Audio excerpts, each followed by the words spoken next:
Assalamualaikum warahmatullahi wabarakatuh. Perkenalkan, nama saya Vidya Edu Setiana. Saya dari kelas 12 IPA 7. Di sini saya akan mempresentasikan mengenai iman kepada hari kiamat. Kita langsung saja ke materinya. Di sini saya akan mempresentasikan mengenai iman kepada hari kiamat beserta tanda-tanda hari kiamatnya. Dan PowerPoint ini disusun oleh saya sendiri, Vidya, dari kelas 12 IPA 7. Nah, sebelum jauh-jauh ke tandanya, kita juga harus mengetahui iman kepada hari kiamat itu apa pengertiannya. Nah, iman kepada hari kiamat adalah percaya dan meyakini bahwa seluruh alam termasuk dunia dan seisinya akan mengalami kehancuran. Nah, beriman kepada hari akhir juga harus diikuti dengan beriman kepada kehidupan akhirat dan semua peristiwa yang terjadi di dalamnya. Nah, ada dua macam kiamat. Yang pertama itu adalah kiamat sugro, yaitu terjadinya kematian yang menimpa sebagian umat manusia. Misalnya matinya seseorang karena sakit, kecelakaan, musibah, tsunami, banjir, tanah longsor, dan sebagainya. Jadi, ini tuh termasuk ke dalam kiamat kecil.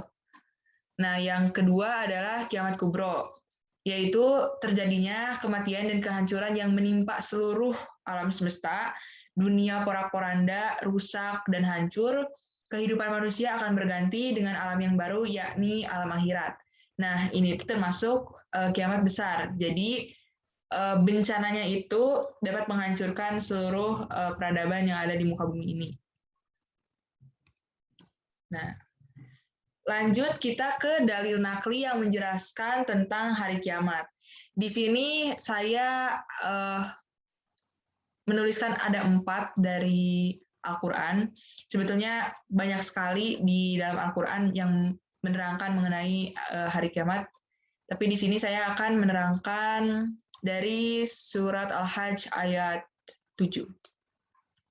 Jadi dalam artinya itu dijelaskan, dan sesungguhnya hari kiamat itu pastilah datang. Tak ada keraguan padanya, dan bahwasanya Allah membangkitkan semua orang di dalam kubur. Jadi setelah nanti hari kiamat itu akan ada hari kebangkitan ya.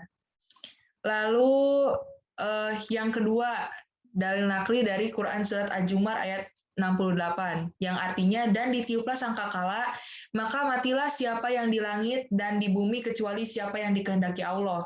Kemudian ditiup sangkakala itu sekali lagi, maka tiba-tiba mereka berdiri menunggu putusannya masing-masing. Lalu ada dalil nakli yang ketiga dalam Quran surat Al-Ahzab ayat 63, yang artinya manusia bertanya kepadamu tentang hari berbangkit. Katakanlah, sesungguhnya pengetahuan tentang hari berbangkit itu hanya di sisi Allah.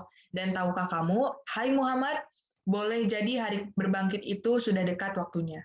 Nah, yang terakhir, dalil nakli dari Quran surat An-Naml ayat 87, yang artinya, dan ingatlah hari ketika ditiup sangkakala, maka terkejutlah segala yang di langit dan segala yang di bumi, kecuali siapa yang dikehendaki Allah.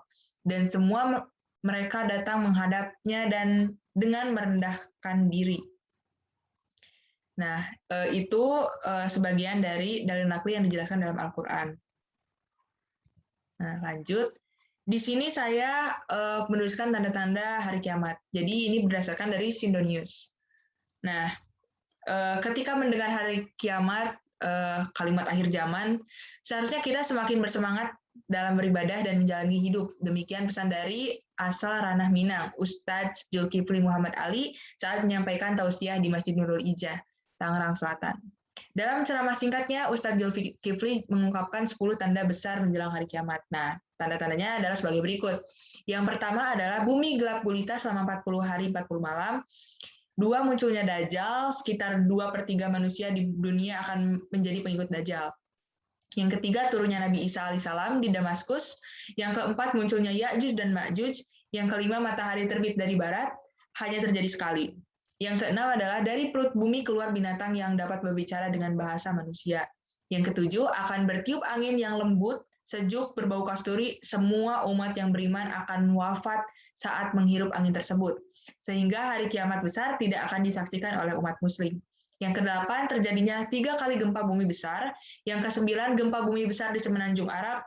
Dan yang terakhir adalah api keluar dari negeri Yaman. Nah, berikut adalah tanda-tanda dari kiamat besar ya.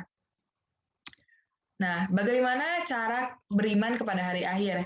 Di sini saya menuliskan kewajiban kita sebagai umat manusia terhadap Rabb kita, kepada orang lain, dan kepada diri kita sendiri tentunya.